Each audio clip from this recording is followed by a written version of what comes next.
Thank you.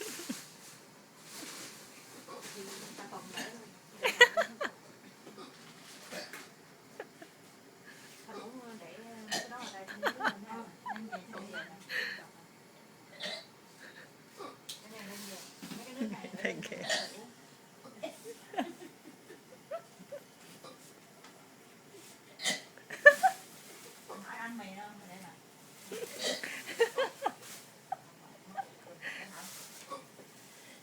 Mày bé cũng mất cục.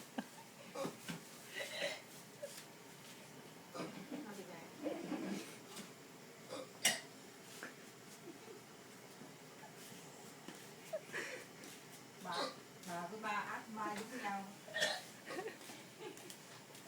Cục nó giống nhau luôn. Mình đem mấy này về ha. Đâu ai uống đâu. Ở nhà. Để về nhà uống.